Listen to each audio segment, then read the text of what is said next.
En los archivos internos de una compañía minera del norte de México existe un informe breve que nunca fue divulgado al público. Está fechado en 1974 y describe un hecho que, hasta hoy, no tiene una explicación oficial clara. La desaparición simultánea de 5 mineros durante una inspección programada en un nivel profundo de una mina activa. No se registró explosión, derrumbe ni accidente mecánico. El documento se limita a una frase inquietante.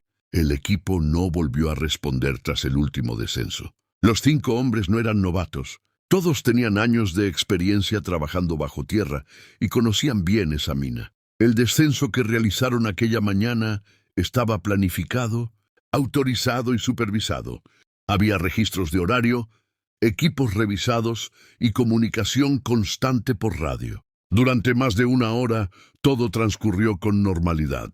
La última transmisión fue breve y aparentemente tranquila. Uno de los mineros informó que continuarían unos metros más para completar la inspección. No hubo señales de alarma ni pedidos de auxilio. Después de ese mensaje, la comunicación se cortó por completo. El sistema de radio siguió funcionando, pero desde el interior no volvió a escucharse ninguna voz. Cuando el equipo de relevo descendió horas más tarde, encontró un escenario difícil de comprender. Las lámparas seguían encendidas. Las herramientas estaban apoyadas contra las paredes. No había señales de derrumbe ni daños estructurales. Tampoco había rastros de evacuación. El lugar parecía congelado en el tiempo. La mina no colapsó. No hubo explosión. No hubo gas. Sin embargo, los 5 mineros habían desaparecido sin dejar rastro. Y lo más inquietante es que, según los informes técnicos, nada en el entorno justificaba que eso hubiera ocurrido. Antes de continuar, cuéntanos desde qué país y ciudad nos escuchas. Nos encanta saber dónde estás escuchando. Y si te interesan estos casos, suscríbete para ayudarnos a llegar a los 1000 suscriptores y deja tu like. Ahora sigamos. La mina se encontraba en una región aislada del norte de México y llevaba décadas en operación continua. Era considerada estable, bien ventilada y técnicamente segura según los estándares de la época. Estaba ubicada en una zona remota de la Sierra de Santa Rosa, en el estado de Coahuila, lejos de centros urbanos y con acceso limitado, lo que hacía que cada inspección siguiera protocolos estrictos y bien documentados. Los registros oficiales describían el lugar con un lenguaje técnico y preciso. Niveles profundos, galerías secundarias, sistemas de ventilación activos y turnos cuidadosamente programados. No existían antecedentes de colapsos graves ni reportes de inestabilidad estructural.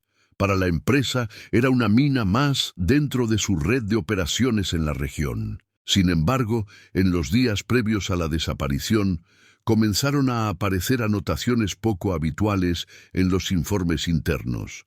No se trataba de fallas mecánicas, sino de observaciones difíciles de clasificar, cambios sutiles en la acústica, corrientes de aire no previstas en los planos y una sensación persistente de desorientación reportada por algunos trabajadores. Estas observaciones no activaron alarmas formales. Fueron registradas como anomalías menores, propias del trabajo subterráneo.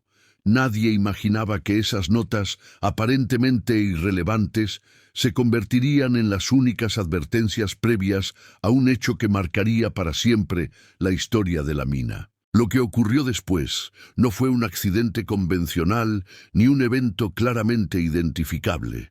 Fue una desaparición completa, sin señales físicas ni explicaciones técnicas concluyentes. Un caso que, décadas más tarde, sigue siendo revisado como uno de los episodios más inquietantes en los archivos mineros del norte de México. La jornada del 17 de agosto de 1974 comenzó sin ninguna señal de alerta. El turno de la mañana estaba compuesto por 5 mineros experimentados, asignados a una inspección técnica en el nivel más profundo de la mina. El objetivo era revisar el estado de una galería secundaria abierta meses atrás y confirmar que las mediciones de ventilación seguían dentro de los parámetros normales. Todo estaba registrado, autorizado y supervisado. El descenso se realizó a las 06:40. Los 5 hombres ingresaron al elevador con el equipo completo: cascos, lámparas, radios, herramientas de medición y provisiones básicas. No se trataba de una exploración prolongada, sino de una revisión de rutina. El plan indicaba un tiempo estimado de 2 horas antes del ascenso. Nada sugería que aquella bajada sería diferente a tantas otras. Durante los primeros 40 minutos, las comunicaciones fueron claras y constantes. Los mineros reportaban condiciones normales: paredes estables, temperatura regular, niveles de oxígeno dentro de lo esperado. Las voces sonaban tranquilas, profesionales, sin tensión. Cada mensaje era anotado por el supervisor de superficie, siguiendo el protocolo habitual. A las 07:31 apareció la primera observación fuera de lo común. Uno de los mineros informó que el sonido ambiente parecía distinto en una galería específica. No era un ruido fuerte ni alarmante, sino una alteración sutil, como un eco prolongado que no coincidía con la geometría del túnel. El comentario quedó registrado sin mayor reacción inmediata. Pocos minutos después, otro miembro del equipo mencionó una corriente de aire inesperada. Según los planos, esa sección no contaba con ventilación directa ni conexión con otros niveles. Aún así, el aire se movía de manera constante, frío y persistente. El supervisor pidió verificar instrumentos y continuar con la inspección, considerando la observación como una posible variación térmica. A las 08:05, los mineros informaron que avanzarían unos metros más para completar la revisión de la galería. La comunicación seguía siendo estable, aunque con una leve distorsión en la señal. No se reportó ningún problema técnico ni incomodidad física. La situación en apariencia seguía bajo control. La última transmisión se registró a las 08:12. Fue breve y carente de urgencia. Uno de los mineros confirmó que la inspección estaba por finalizar y que regresarían al punto de ascenso en pocos minutos. La voz se escuchó clara, aunque con un tono difícil de definir, como si el sonido viajara por un espacio más amplio de lo habitual. Después de ese mensaje, el silencio fue absoluto. Los intentos de contacto desde la superficie no obtuvieron respuesta. El sistema de radio continuaba funcionando correctamente, pero desde el interior no se escuchó ninguna voz. No hubo interferencias externas ni fallas técnicas detectables en los equipos de superficie. Tras varios minutos sin respuesta, se activó el protocolo de revisión.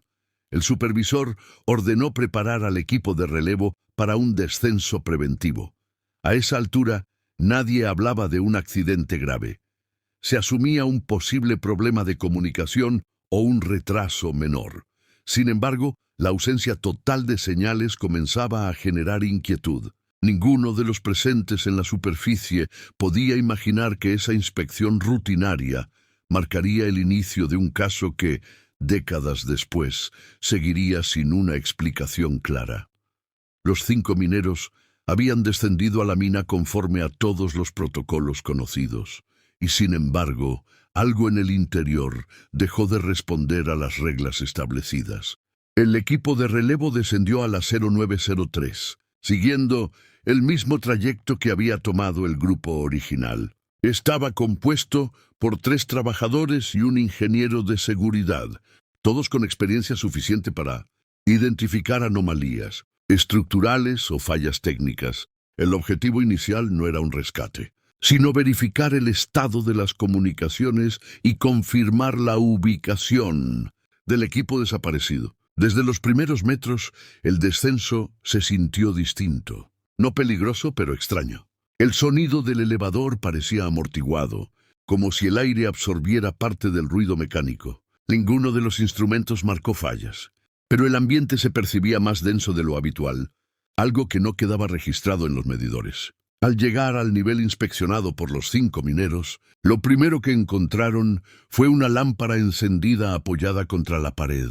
No estaba caída ni dañada. Su posición sugería que había sido colocada con cuidado. A pocos metros apareció una caja de herramientas abierta, con el contenido intacto y ordenado, como si el trabajo se hubiera interrumpido de forma deliberada. El ingeniero solicitó una revisión visual completa del área. No había señales de derrumbe, desprendimientos ni filtraciones de gas. Las paredes se encontraban estables y el suelo firme. Los sensores de oxígeno y temperatura indicaban valores normales. Desde el punto de vista técnico, la galería era completamente segura. A medida que avanzaban, comenzaron a notar algo difícil de describir con precisión. Las distancias parecían inconsistentes. Un tramo que, según los planos, debía recorrerse en menos de 1 minuto, tomó casi el doble de tiempo. No había desvíos visibles ni obstáculos. Simplemente el espacio no coincidía con las mediciones conocidas.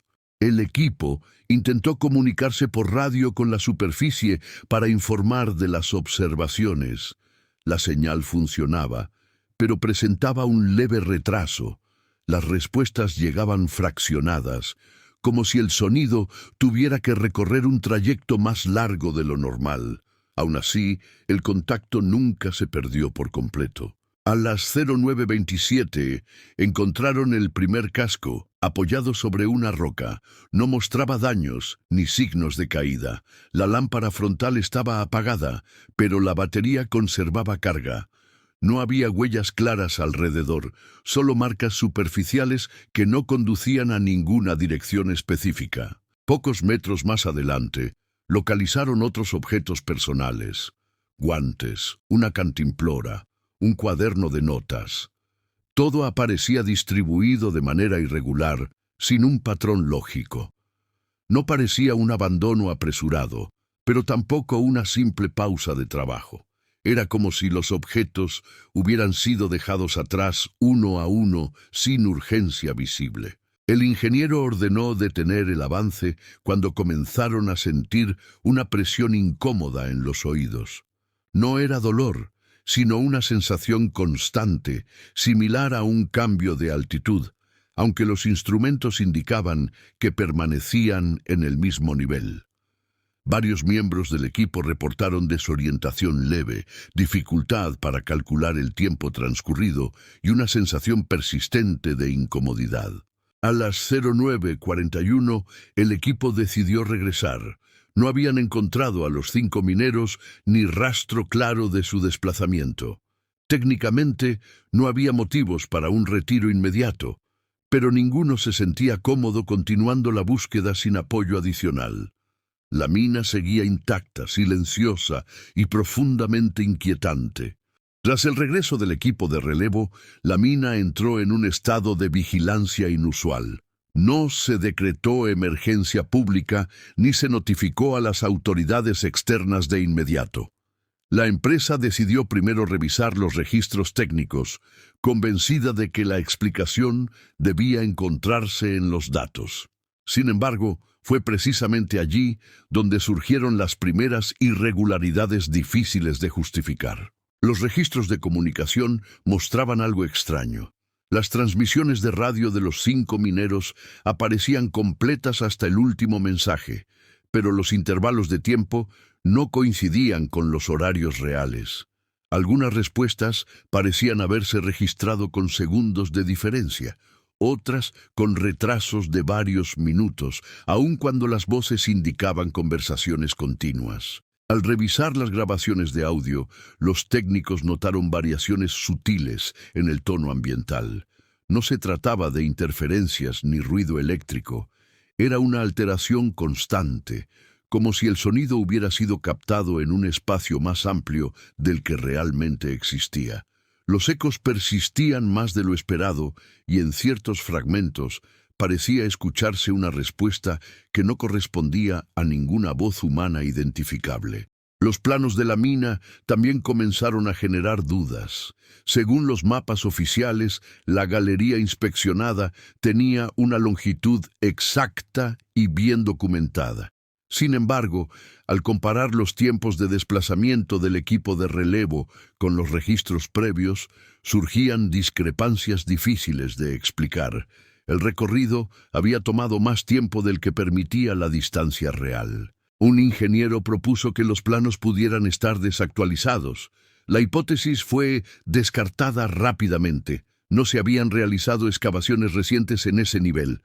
Todo indicaba que el espacio físico no había cambiado, pero su comportamiento sí.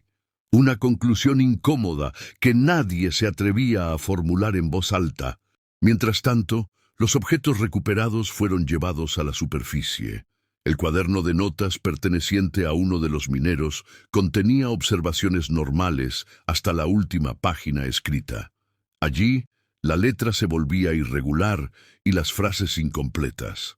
Se mencionaban pasillos que no llevan donde deberían y sensación de repetición, sin más contexto. Las marcas en el suelo también fueron analizadas. No había huellas claras de arrastre ni señales de lucha. Las pisadas se interrumpían de forma abrupta, como si los hombres hubieran dejado de caminar al mismo tiempo. No había rastros que indicaran una salida, un colapso o un desplazamiento forzado. Al caer la tarde, varios trabajadores reportaron síntomas similares: mareos leves, dificultad para concentrarse y una sensación persistente de cansancio. Ninguno había descendido al nivel afectado ese día. Aún así, el ambiente general en la mina se volvió tenso, como si algo invisible se hubiera propagado más allá de los túneles. Esa noche, el ingeniero jefe solicitó cerrar el acceso al nivel profundo hasta nuevo aviso. No se trataba de una orden habitual. El motivo oficial fue revisión estructural. El motivo real nunca quedó registrado por escrito. Solo quedó claro que nadie quería volver a descender sin entender qué estaba ocurriendo.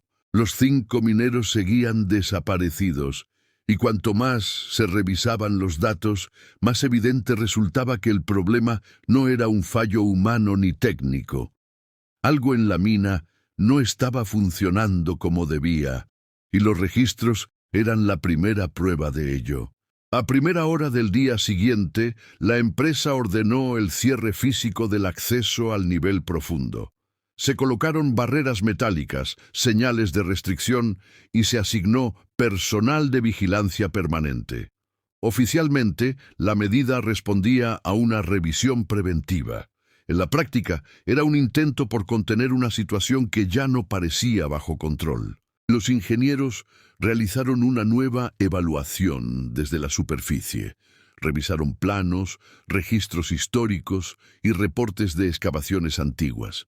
Descubrieron que, décadas atrás, esa sección de la mina había sido ampliada siguiendo una ruta distinta a la original, aprovechando una cavidad natural cuya geometría nunca fue completamente documentada. En su momento, no se consideró un riesgo. Esa cavidad, según los registros antiguos, presentaba propiedades acústicas inusuales. Los informes mencionaban ecos prolongados y dificultades para determinar la procedencia de los sonidos. No se reportaron incidentes graves entonces, pero sí múltiples observaciones subjetivas que nunca fueron investigadas a fondo. Mientras tanto, el equipo de seguridad revisó las grabaciones de las cámaras instaladas en los niveles superiores. No mostraban nada fuera de lo normal. Sin embargo, al analizar los horarios, surgió una nueva anomalía. Los relojes internos de varios dispositivos presentaban pequeñas desincronizaciones, como si hubieran operado fuera del mismo flujo temporal durante algunas horas. Un técnico sugirió un fallo eléctrico. Otro propuso interferencias externas. Ninguna explicación lograba justificar por qué dispositivos distintos, ubicados en zonas separadas, mostraban el mismo patrón de error durante el mismo intervalo. El problema no parecía aislado. Algunos trabajadores comenzaron a hablar en voz baja sobre experiencias personales, sensaciones de ser observados al acercarse al acceso sellado. dificultad para recordar con precisión lo ocurrido el día anterior. Una percepción extraña de que ciertos pasillos no estaban donde siempre habían estado. Ninguno quiso dejar constancia escrita de estas impresiones. A media mañana se intentó una última comunicación por radio hacia el nivel cerrado. La señal fue emitida con potencia máxima. Durante varios segundos solo se escuchó estática. Luego, un sonido breve y profundo, similar a una reverberación lejana, atravesó el canal. No era una voz, tampoco un ruido mecánico identificable. El intento fue interrumpido de inmediato. El ingeniero jefe ordenó suspender cualquier comunicación directa con el nivel profundo. Argumentó que insistir sin comprender el fenómeno podía agravar la situación. Fue una decisión técnica y también emocional. Ese mismo día se informó a las familias de los 5 mineros que la búsqueda continuaría. No se mencionaron anomalías ni irregularidades. Solo se habló de una investigación en curso. Sin embargo, internamente, la certeza de que algo no encajaba comenzaba a imponerse. El nivel profundo quedó sellado, no como una medida definitiva, sino como una pausa forzada. Nadie sabía si los 5 mineros seguían allí abajo ni dónde buscarlos. La mina permanecía estable, silenciosa y profundamente alterada. La decisión de suspender las búsquedas activas no se tomó de inmediato. Durante 2 días más, equipos técnicos permanecieron en la mina evaluando opciones de ingreso seguro al nivel profundo. Se discutieron refuerzos estructurales, nuevos sistemas de comunicación y descensos controlados. Sin embargo, cada propuesta se encontraba con el mismo obstáculo. Nadie podía garantizar que el espacio se comportara de manera predecible. Los ingenieros insistieron en revisar nuevamente los sensores ambientales. Oxígeno, temperatura y presión seguían dentro de parámetros normales. No había indicios de gases tóxicos ni de inestabilidad geológica. Desde el punto de vista técnico, no existía una razón clara para impedir el descenso. Y aún así, nadie estaba dispuesto a dar la orden final. Algunos trabajadores comenzaron a negarse abiertamente a participar en nuevas inspecciones. No alegaban miedo ni superstición. Hablaban de una sensación persistente de desorientación, de dificultad para medir el tiempo y de una incomodidad que no desaparecía al abandonar la mina. La empresa registró estas negativas como agotamiento psicológico. Mientras tanto, las familias de los 5 mineros presionaban por respuestas. Preguntaban por los avances, por los planes de rescate, por los plazos. Recibían respuestas vagas, técnicas, cuidadosamente redactadas. Nadie mencionaba las anomalías. Nadie hablaba del silencio extraño ni de los ecos que no correspondían a ningún origen conocido. Un informe interno propuso la posibilidad de un colapso parcial no detectado. La hipótesis fue descartada tras nuevas mediciones. Otra sugería una desorientación colectiva seguida de un desplazamiento errático. Pero no existían huellas, ni rastros, ni señales de movimiento continuo que apoyaran esa idea. La presión aumentó cuando un grupo de trabajadores aseguró haber escuchado ruidos provenientes del nivel sellado durante la noche. No eran golpes ni maquinaria, eran sonidos prolongados, graves, difíciles de localizar. La vigilancia revisó el área sin encontrar nada fuera de lo común. Aún así, los reportes continuaron. Ante la falta de avances y el creciente malestar, la empresa tomó una decisión definitiva. Se suspendían todas las búsquedas activas hasta contar con una evaluación externa. El nivel profundo permanecería cerrado indefinidamente. Oficialmente, la medida se justificó como una pausa estratégica. Internamente, la decisión fue recibida con alivio. No porque se hubiera perdido la esperanza de encontrar a los mineros, sino porque descender nuevamente parecía implicar un riesgo que nadie podía definir. El peligro no se presentaba como un accidente tangible, sino como algo que afectaba la percepción misma del espacio. Los días pasaron sin novedades. Ninguna señal, ningún rastro, ninguna comunicación. La mina continuó operando en niveles superiores, pero el ambiente había cambiado. El silencio del nivel sellado se volvió una presencia constante, imposible de ignorar. Los 5 mineros seguían desaparecidos, y con cada jornada sin respuestas, la posibilidad de que el caso se resolviera comenzaba a desvanecerse lentamente. Con las búsquedas suspendidas, la atención se desplazó hacia la elaboración de informes internos. No eran documentos destinados a las autoridades ni a las familias, sino reportes técnicos de circulación limitada. En ellos se intentaba describir, con el mayor rigor posible, todo lo ocurrido desde el descenso de los 5 mineros hasta el cierre del nivel profundo. Los ingenieros comenzaron por detallar cada anomalía registrada, no como hechos aislados, sino como una secuencia progresiva. La alteración del sonido, las corrientes de aire no previstas, la distorsión en las comunicaciones y la inconsistencia en las distancias recorridas aparecían ahora como elementos conectados entre sí. Uno de los informes más extensos se centraba en el comportamiento acústico del nivel sellado. Según los cálculos, los ecos registrados no coincidían con las dimensiones reales de las galerías. El sonido parecía desplazarse como si el espacio fuera más amplio, más profundo o irregular de lo que indicaban los planos oficiales. Otro documento analizaba la percepción temporal de los trabajadores. Varios testimonios coincidían en una sensación de dilatación del tiempo durante los descensos. Minutos que parecían horas, recorridos breves que se extendían sin explicación. Aunque estos relatos eran subjetivos, su repetición llamó la atención de los responsables técnicos. Los instrumentos de medición tampoco escaparon al análisis. Algunos dispositivos, recuperados del nivel profundo, mostraban registros incoherentes. Marcaban tiempos de uso superiores a los reales y fluctuaciones de presión que no se correspondían con ningún evento conocido. Ningún técnico logró reproducir esos errores en condiciones normales. Un ingeniero propuso la posibilidad de un fenómeno natural desconocido relacionado con la cavidad original sobre la que se había ampliado la mina décadas atrás. La hipótesis sugería que ciertas formaciones subterráneas podían alterar la propagación del sonido y la orientación espacial.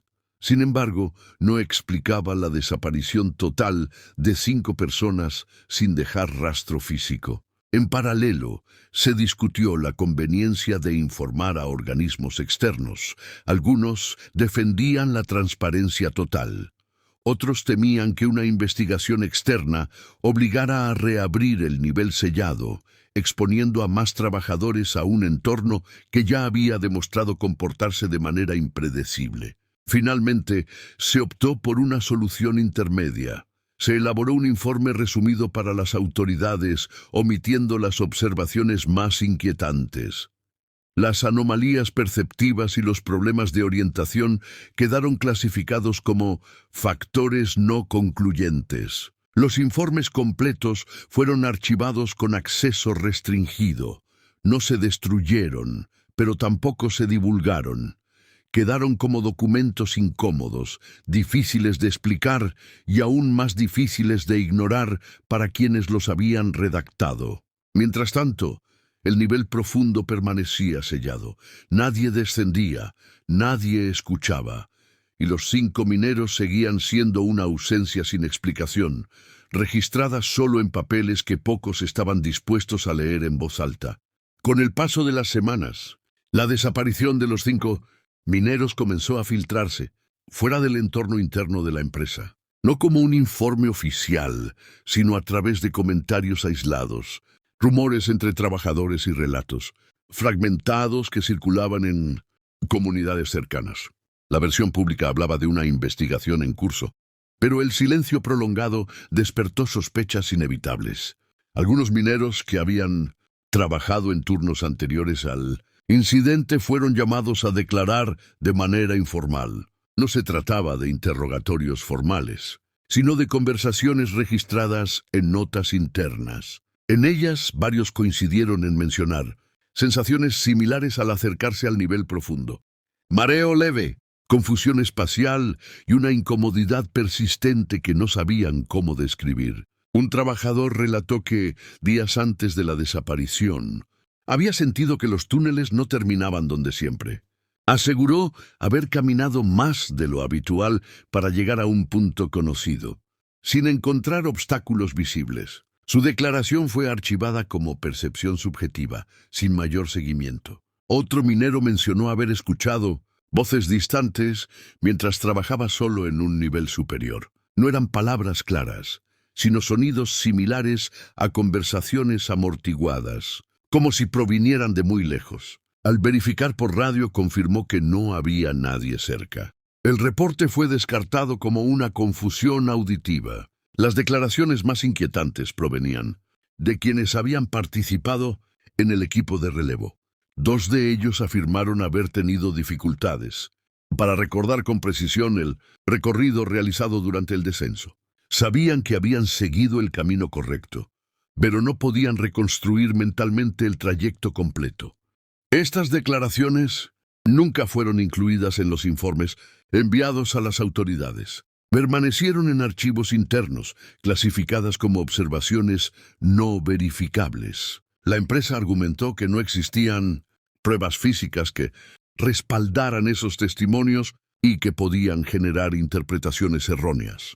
Mientras tanto, las familias de los 5 mineros comenzaron a notar inconsistencias en la información recibida, fechas que no coincidían, respuestas evasivas y promesas de actualización que nunca se concretaban. Algunas solicitaron copias de los informes, otras exigieron una investigación independiente. La presión externa llevó a la empresa a organizar una reunión privada con representantes de las familias. Se presentó un resumen técnico cuidadosamente elaborado. No se mencionaron anomalías, ni desorientación, ni alteraciones espaciales. Solo se habló de una desaparición sin causa determinada. Tras la reunión, varios familiares expresaron su desconfianza. No podían aceptar que 5 hombres experimentados desaparecieran en una mina estable sin dejar rastro alguno. Sin embargo, sin acceso a los informes completos, cualquier reclamo quedaba sin sustento formal. Las declaraciones silenciadas se acumularon en archivos cerrados. No formaban una prueba concluyente, pero juntas dibujaban un patrón inquietante. Un patrón que sugería que la mina no solo había ocultado a los mineros, sino también las voces de quienes intentaron entender lo ocurrido.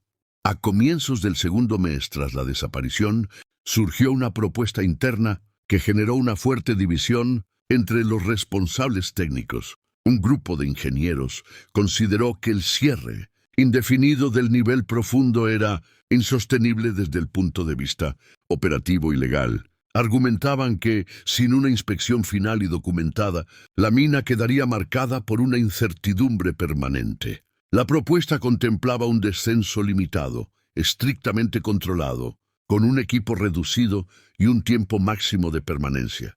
Se instalarían líneas de seguridad adicionales, sistemas de marcación en las paredes y comunicaciones redundantes. En papel, el plan parecía sólido.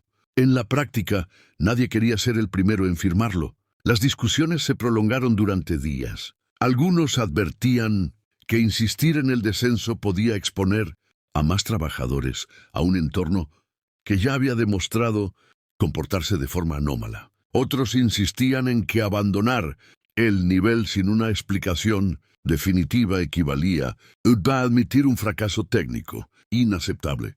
Finalmente, se aprobó un intento de reapertura parcial, condicionado a una inspección previa sin ingreso humano. Se descendieron sensores, cámaras fijas y equipos de medición automatizados. El objetivo era evaluar el comportamiento del entorno sin exponer personas.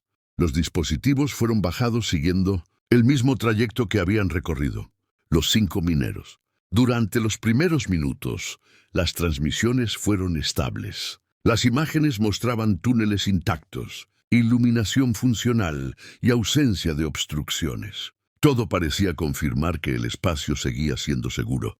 Sin embargo, al alcanzar la galería donde se perdió el último contacto, comenzaron las irregularidades. Las cámaras registraron variaciones bruscas de enfoque sin causa aparente. Los sensores de distancia arrojaron mediciones inconsistentes, como si las paredes se encontraran a distintas longitudes según el momento de la lectura. Uno de los técnicos observó que el audio captado por los micrófonos ambientales presentaba un patrón extraño.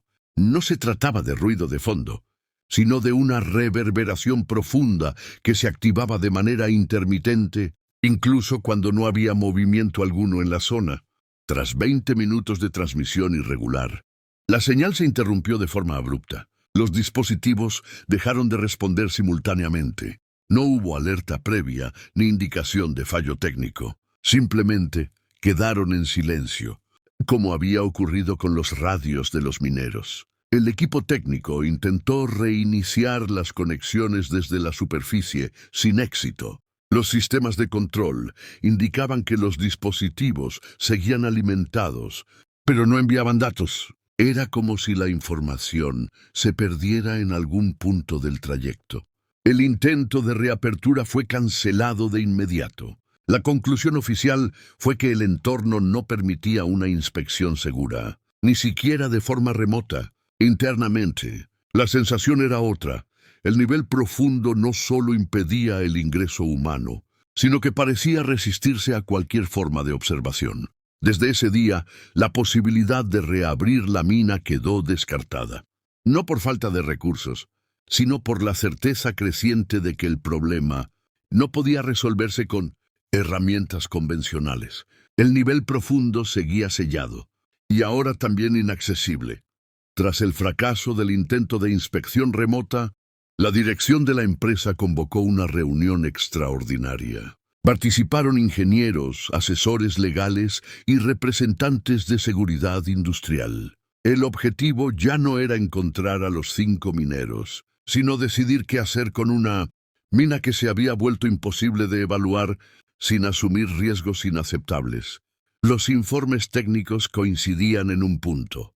El nivel profundo no mostraba daños estructurales, pero su comportamiento no podía predecirse. Las mediciones variaban sin patrón estable, las comunicaciones se degradaban de forma selectiva y los equipos perdían funcionalidad solo al alcanzar determinadas zonas. Nada de eso encajaba en los modelos conocidos de fallas mineras. Desde el área legal surgió una preocupación distinta. Mantener abierta una mina con un nivel inaccesible implicaba responsabilidades difíciles de sostener. Cualquier nuevo incidente expondría a la empresa a consecuencias legales graves. La recomendación fue clara: cerrar definitivamente el nivel profundo y aislarlo del resto de la operación. La decisión se formalizó en un documento breve, redactado con lenguaje administrativo. Se hablaba de agotamiento del yacimiento y reorganización operativa. No se mencionaba la desaparición ni las anomalías registradas. El cierre quedaba justificado por razones económicas y técnicas. En los días siguientes se sellaron los accesos con estructuras permanentes. Se reforzaron muros. Se retiraron sistemas eléctricos y se desconectaron las líneas de comunicación que descendían hacia el nivel profundo. La mina continuaría operando en niveles superiores, como si aquella sección nunca hubiera existido. Algunos trabajadores observaron el sellado con inquietud, no por nostalgia, sino por la sensación de estar enterrando algo más que túneles. Varios comentaron que el ambiente parecía aligerarse después del cierre, como si una presión constante hubiera desaparecido. Otros, en cambio, afirmaron sentir una incomodidad persistente al pasar cerca del acceso sellado. Las pertenencias recuperadas de los 5 mineros fueron entregadas a las familias sin explicaciones detalladas. No hubo cuerpos, ni restos, ni conclusiones definitivas. Solo objetos que confirmaban que los hombres habían estado allí, y que luego dejaron de estarlo. Con el paso de las semanas, el caso comenzó a diluirse en la burocracia. Los informes quedaron archivados. Las declaraciones internas fueron clasificadas. El cierre definitivo del nivel profundo pasó a ser un dato más en la Historia operativa de la mina. Sin embargo, para quienes habían participado directamente en los hechos, la sensación de incompletitud era imposible de ignorar. No se trataba solo de una tragedia laboral, sino de un evento que desafiaba la comprensión básica del espacio y la permanencia. Los 5 mineros nunca fueron declarados oficialmente fallecidos. Permanecieron en un estado ambiguo dentro de los registros, desaparecidos en servicio. Y el nivel profundo, ahora sellado, quedó como un recordatorio silencioso de que no todo lo que se excava puede ser entendido, ni recuperado. Años después del cierre definitivo, el caso volvió a surgir durante una auditoría histórica solicitada por un organismo regulador. No se trataba de reabrir la mina, sino de revisar antiguos procedimientos de seguridad. Entre cientos de expedientes, el archivo correspondiente a la desaparición de los 5 mineros llamó la atención por su extensión y por la cantidad de anexos clasificados. Los auditores revisaron los informes técnicos con una mirada distinta. Detectaron contradicciones menores que en conjunto resultaban inquietantes. Mediciones repetidas con resultados distintos, notas corregidas sin explicación y referencias cruzadas a documentos que ya no figuraban en el archivo central. Uno de los puntos más llamativos fue la revisión de los planos originales del nivel profundo. Al compararlos con versiones posteriores, se observaron pequeñas modificaciones en la orientación de ciertas galerías. No eran cambios estructurales, sino ajustes de trazado que no estaban debidamente justificados en los registros de obra. Los auditores también analizaron las bitácoras de tiempo.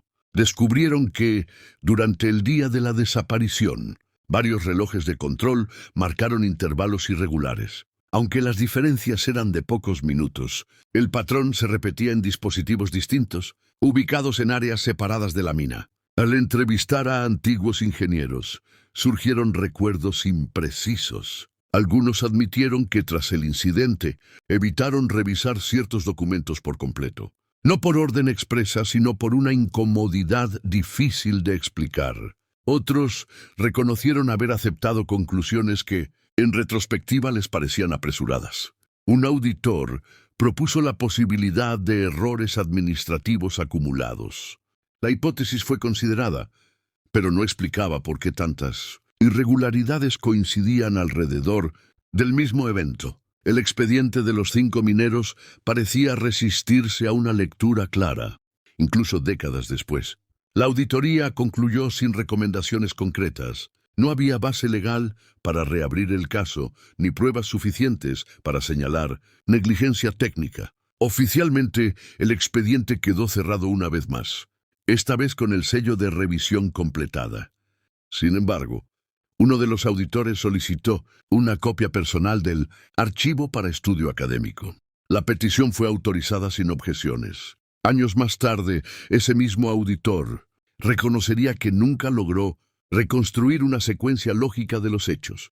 Según sus propias palabras, el caso no presentaba un vacío de información, sino un exceso de datos que no encajaban entre sí. Cada documento parecía correcto de forma individual, pero al unirlos, la historia se fragmentaba. Los 5 mineros seguían siendo un punto ciego en los registros, y la mina, aún cerrada, continuaba generando preguntas que nadie lograba responder de manera definitiva.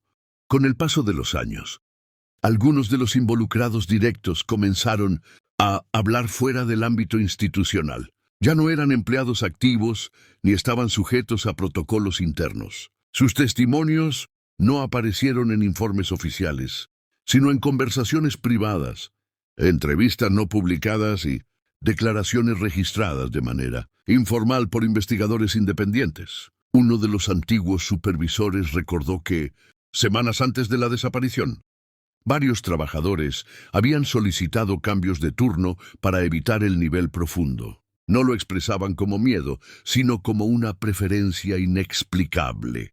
Decían sentirse incómodos allí abajo, como si el lugar no aceptara visitas prolongadas. Un técnico de mantenimiento relató que, durante el sellado del nivel, los equipos eléctricos presentaron fallas intermitentes solo en esa zona. Luces que se encendían sin corriente, sensores que marcaban actividad inexistente. En su momento, esos detalles fueron atribuidos a errores de calibración. Otro testimonio provino de un operador de radio. Aseguró que días después de la desaparición, durante un turno nocturno, escuchó una transmisión breve proveniente del nivel sellado. No era una voz clara, sino un sonido rítmico, similar a respiración amplificada. El registro no quedó grabado. Varios trabajadores coincidieron en algo inquietante, la sensación de que el nivel profundo seguía activo, aún después de ser sellado, no en términos mecánicos, sino como un espacio que conservaba una presencia difícil de definir. Ninguno utilizó palabras como peligro o amenaza. Hablaban de persistencia. Un exingeniero admitió que, internamente, se discutió la posibilidad de que los 5 mineros no hubieran sufrido un accidente convencional.